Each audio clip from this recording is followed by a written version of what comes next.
Hello, good morning guys.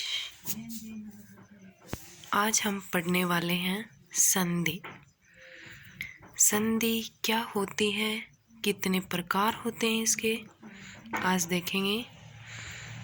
तो संधि है दो निकटवर्ती वर्णों के परस्पर मेल से जो परिवर्तन होता है उसे संधि कहते हैं। संधि होती है वो ध्वनियों के मेल से बनती है, और जो समास होता है ना वो शब्दों के मेल से बनता है।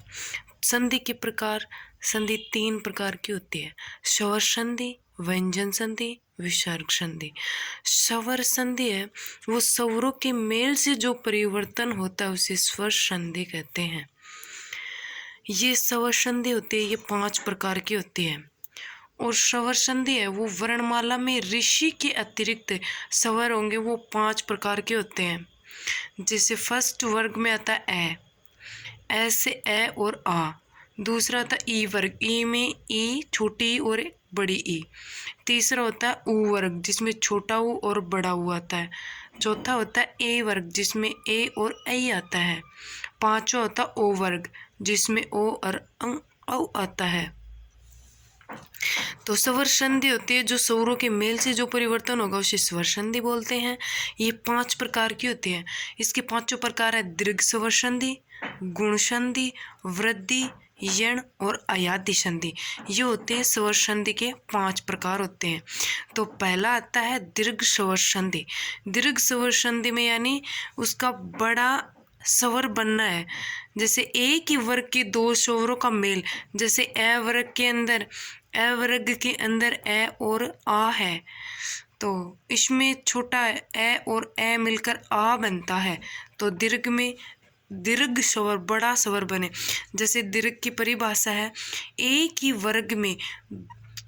वर्ग के 2 स्वरों का मेल होने पर वह दीर्घ स्वर बन जाता है।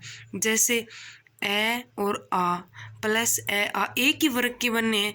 ए वाला है ना, इसके पहले ही वर्ग का लेना है ए आ, दोनों मिलकर बन गया आ। फिर दूसरे वर्ग का ई, दूसरे वर्ग के दोनों ही वर्ग के लेने हैं, एक ही वर्ग के दोनों सेम ही ई, तो बड़ी ई बन जाती है। फिर ऊ लेंगे, तीसरे वर्ग के ऊ तो बड़ा ऊ बन जाता है। ऐसे चौथे वर्ग के ए लेंगे तो ऐ बन जाता है। 5वें वर्ग के लेंगे ओ तो औ बन जाता है। इस प्रकार दीर्घ संधि में एक ही वर्ग के मिलकर एक बड़ा स्वर बना लेते हैं, वो होती है दीर्घ स्वर संधि। इसका उदाहरण दिया हुआ है, जैसे सौ प्लस अभिमान, स्वाभिमान। ए की ध्वनि यहाँ निकले और ए मिलकर आ बना लिया, स्वाभिमान। ऐसे ही मत प्लस अनुसार, मत ए की ध्वनि निकली और ये दोनों मिलकर आ बना लिया, मतानुसार। जैसे अर प्लस अवले, अरावले। ऐसे अनेक प्रकार के उदाहरण हैं।